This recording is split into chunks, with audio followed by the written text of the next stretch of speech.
No one has caused more chaos than Elon Musk's Doge and his geek Stapo.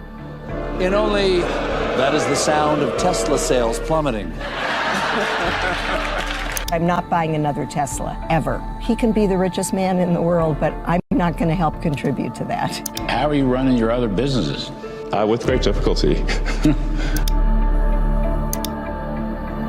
Millions of young people cannot stand Elon Musk, and those are just his kids.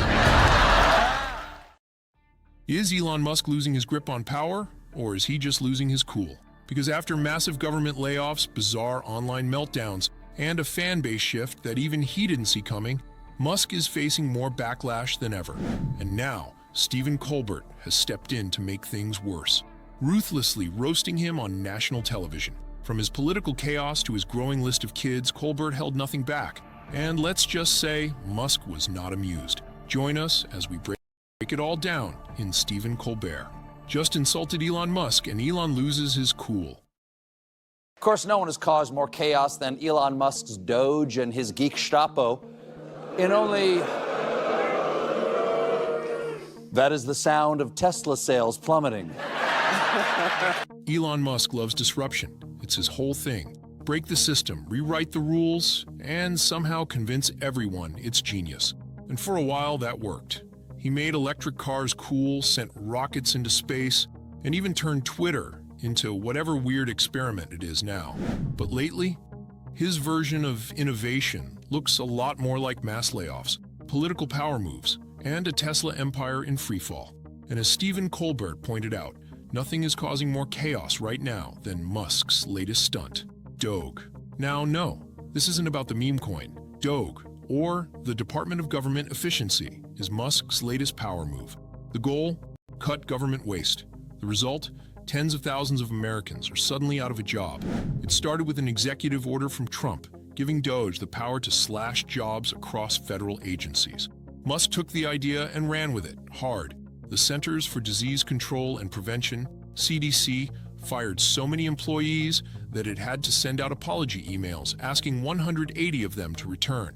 Imagine waking up one day, getting fired, and then a few weeks later getting an email that says, You could restore full body mobility to someone by transferring the signals from the motor cortex to the brain. Oops, our bad. Want to come back? That's why the crowd booed Musk's name on Colbert's show.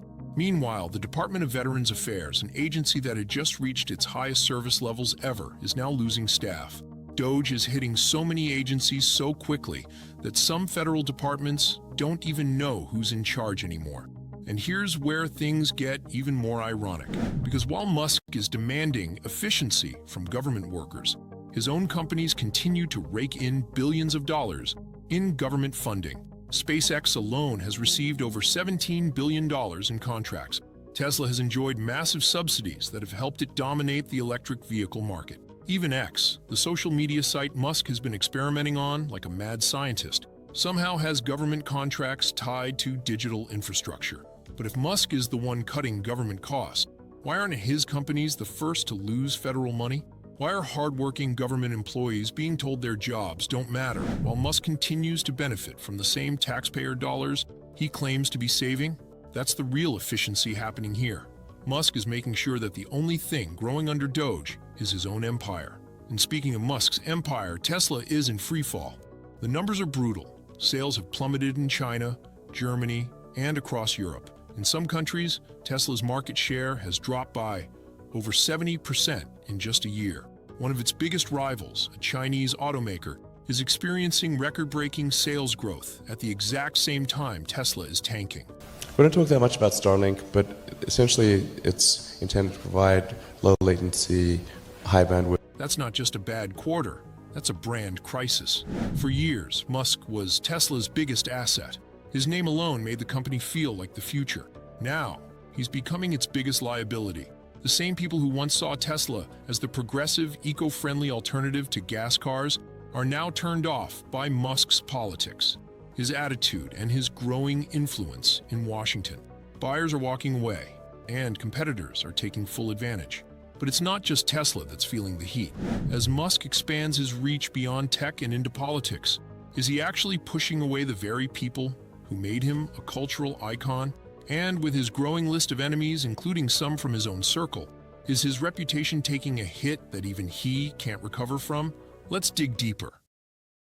Elon Musk has always been a polarizing figure. For years, he played the role of the charismatic tech genius, the billionaire with big ideas, the guy who could launch a car into space just because he felt like it.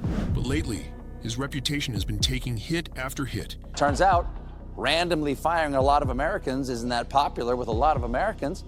One new poll found that 58% oppose laying off large numbers of government workers, and it different 18 to 34-year-olds found that 71% disapprove. Yes, Musk's approval ratings have plummeted. According to a national poll, 58% of Americans oppose his aggressive government layoffs. But what's even more brutal is how much he's lost young people. A recent survey found that 71% of 18 to 34-year-olds disapprove of Doge. This is the demographic that once saw Musk as the future, a visionary shaking up industries, making electric cars cool and dreaming about Mars colonization. Now, they can't stand him, and it's not hard to see why. Musk's pivot from eccentric billionaire to political power player who has alienated the very people who once idolized him.